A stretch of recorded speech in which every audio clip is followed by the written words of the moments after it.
शेर शाह सूरी। एक गरीब पठान लड़का जिसे अपने ही बाप ने घर से निकाल दिया था, आगे जाके इंडिया का सबसे बड़ा बादशाह बन गया।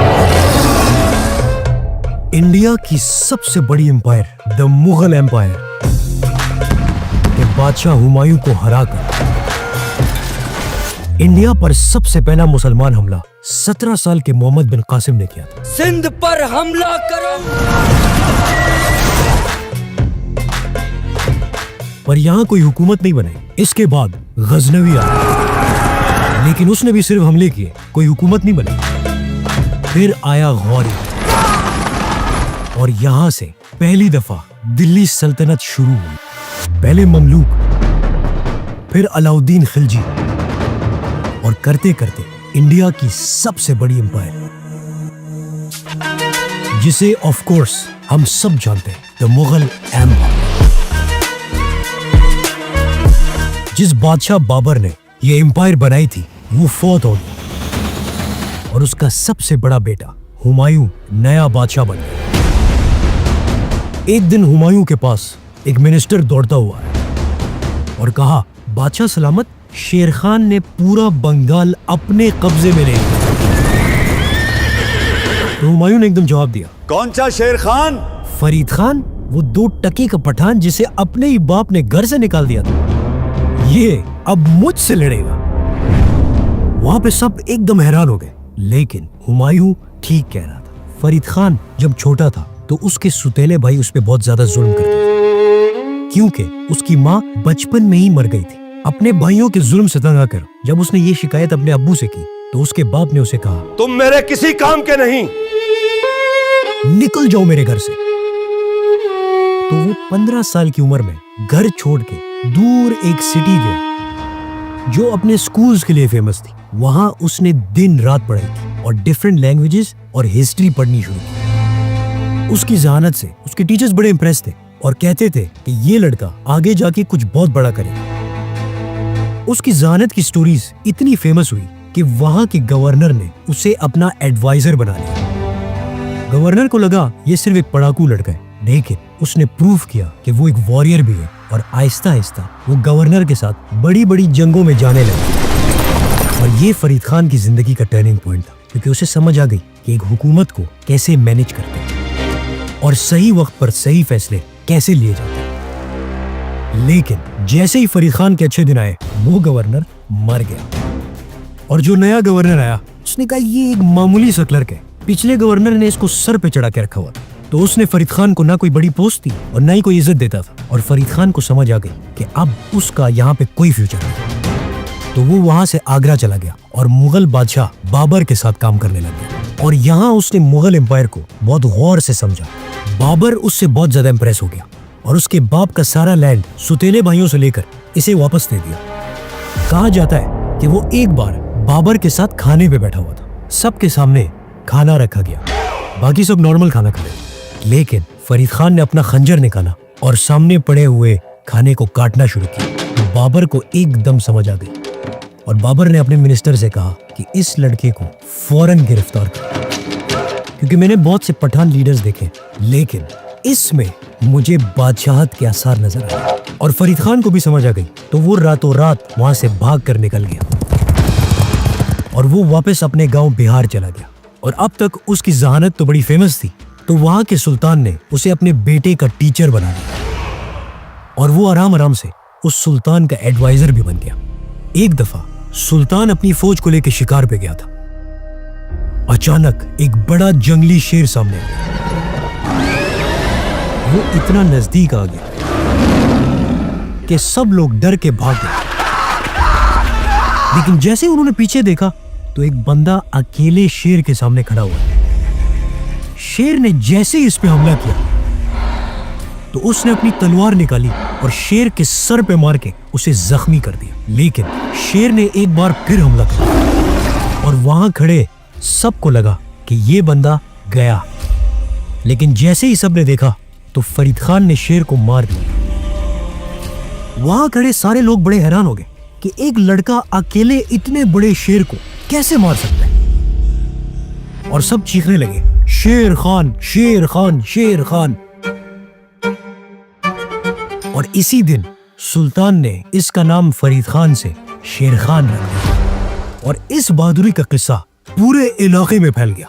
अब फरीद खान शेर खान बन गया था और अपने सुल्तान का बहुत ही कामयाब एडवाइजर था। लेकिन एक दिन वो सुल्तान मर गया तो उसकी बेगम को समझ आ गई, मेरा बेटा बहुत छोटा है और इस सल्तनत को सिर्फ एक बंदा ही बचा सकता है और वो है शेर खान।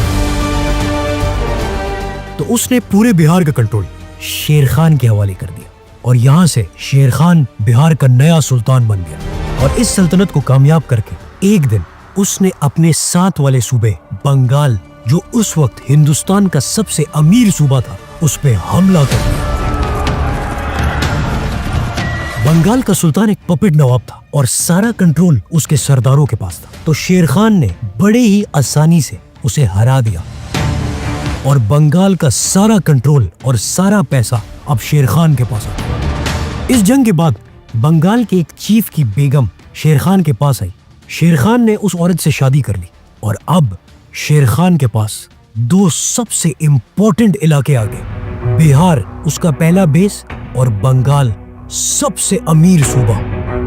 और इसका मतलब था कि अब शेर खान के पास ना तो पैसे की कमी थी और ना फौज। अब वो छोटे इलाकों का शेर नहीं था, अब वो बड़े इलाकों का पावर प्लेयर बन गया।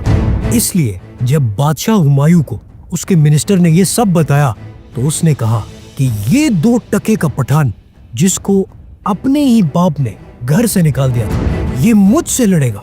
मैं हुमायूं, बाबर का बेटा, शहजादों का शहजादा, मुगल बादशाह, अब इसे तबाह बर्बाद कर दूंगा। निकालो मेरी फौज।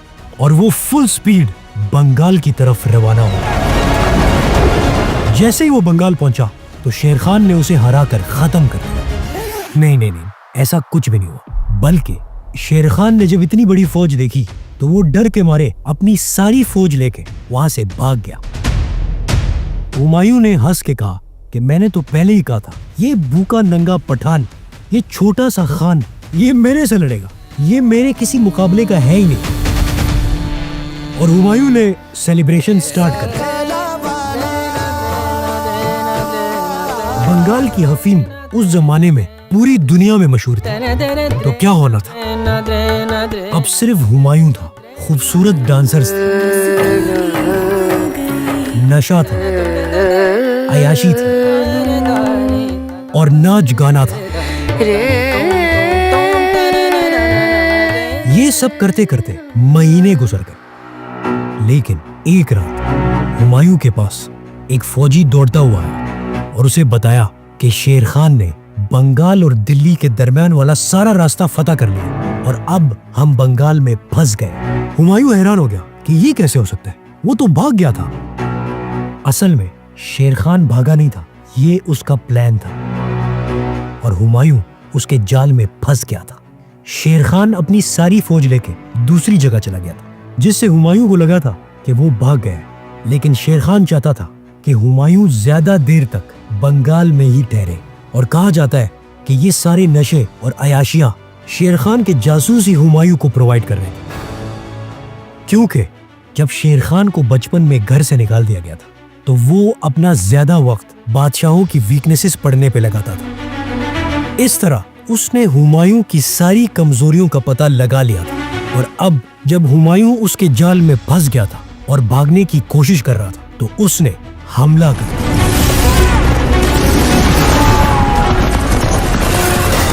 और ये दोनों फौजें एक दूसरे के सामने आ गई। एक तरफ शेर खान की 15,000 और दूसरी तरफ हुमायूं की 50,000 की फौज खड़ी थी।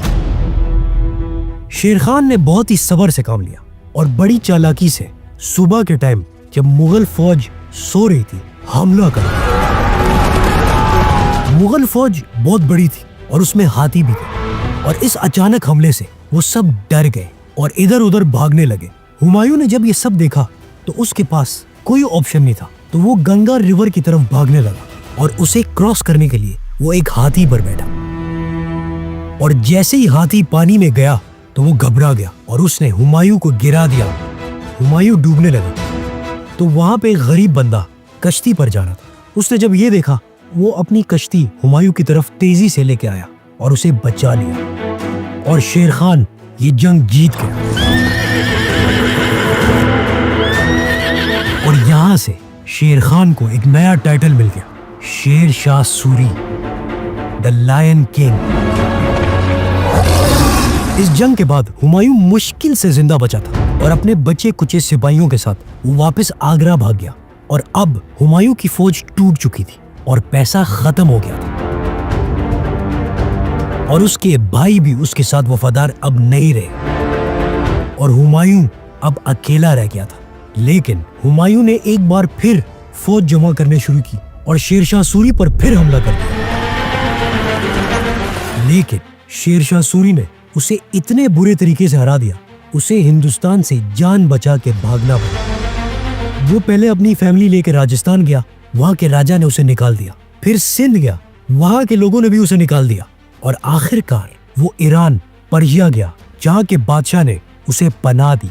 और शेर शाह सूरी, एक गरीब पठान लड़का, अब पूरे हिंदुस्तान का सबसे ताकतवर बादशाह बन गया और यहां से हिंदुस्तान की तकदीर बदलने लगी। शेरशाह सूरी ने ऐसा निजाम बनाया कि इंसाफ, इकोनॉमी और सब कुछ बेस्ट हो गया। सबसे पहले उसने बंगाल से अफगानिस्तान तक एक जीटी रोड बनाया और इस रोड के साइड पर दरख्त लगाए ताकि बिजनेसमैन और फौज आसानी से ट्रेवल कर सके। और एक नया पुलिस सिस्टम बनाया कि जिस गांव के पास किसी से कुछ चोरी होता था और या कोई क्राइम होता था तो उस पूरे गांव को सजा होती थी।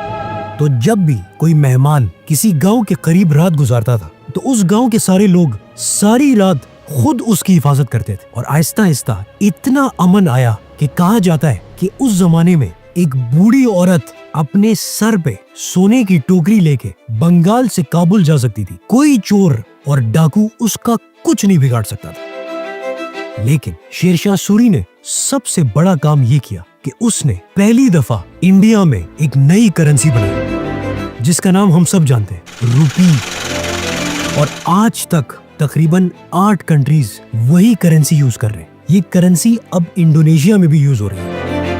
जब पहली दफा ये करेंसी बनाई गई, इन सिक्कों पे 4 खलीफाओं के नाम होते थे और उसने अपनी एम्पायर को डिविजन्स और डिस्ट्रिक्ट्स में डिवाइड किया, जिसे आज तक कमिश्नर और डिप्टी कमिश्नर कहते हैं। बाद में अंग्रेजों ने उसी से ये आइडिया चुराया और अब इंसाफ का निजाम ऐसा था कि गरीब और अमीर सबके लिए कानून सेम था। शेरशाह सूरी का अगर कोई करीबी रिश्तेदार भी कुछ गलत करता था, उसे भी एक आम बंदे की तरह सजा मिलती थी।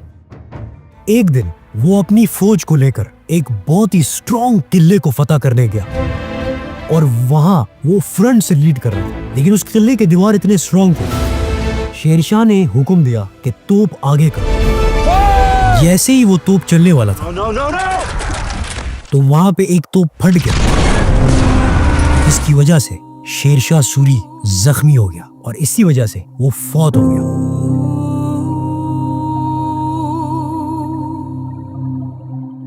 उसने सिर्फ 5 साल हुकूमत की, लेकिन 5 साल में उसने वो किया जो लोग 50 साल में भी नहीं कर सकते। और अब हुमायूं ईरान में जलील हो रहा था और उसे रियलाइज हुआ कि उसने कितनी बड़ी गलती की है। लेकिन अब जब हुमायूं ईरान की तरफ भाग रहा था तो रास्ते में उसका बेटा पैदा हुआ जिसका नाम था जलालुद्दीन मोहम्मद अकबर, जिसने इंडिया की तारीख की सबसे बड़ी एम्पायर बनाई, द मुगल एम्पायर। सब्सक्राइब।